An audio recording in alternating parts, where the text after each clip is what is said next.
उमेश सुखीपुर बाजार।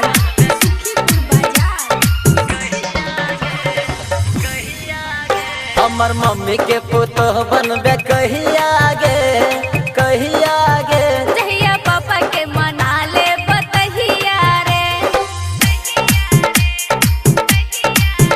हमर मम्मी के पुतोह बनबे कहिया गे कहिया गे। जहिया भैया के पटा ले बतहिया रे। बाराती लकयब घर कहिया गे अहाँ कहिया गे। बाराती लकयब घर कहिया गे अहाँ कहिया गे। जहिया पापा के मना ले बतहिया रे।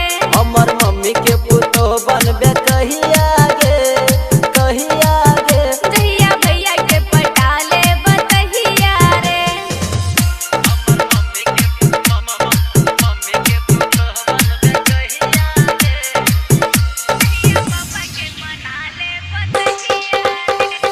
डीजे उमेश सुखीपुर बाजार। Music by DJ Umesh Sukhipur बाजार। अखन अहाँ सब सुन रहल छै सुपर रिकॉर्डिंग स्टूडियो के शानदार प्रस्तुति।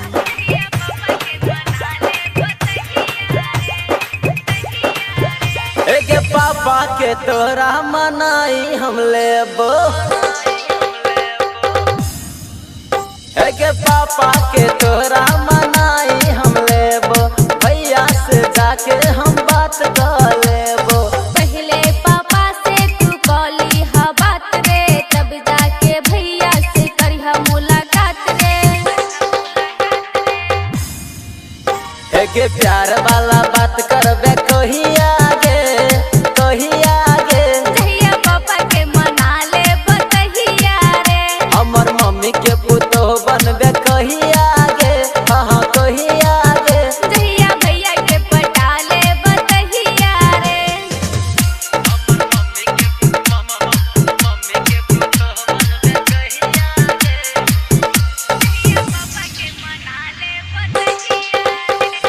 डीजे उमेश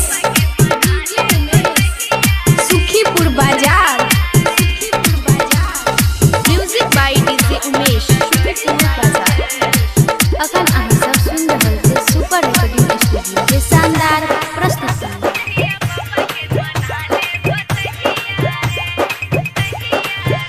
एके तोरा बिना अब रहल जाइया।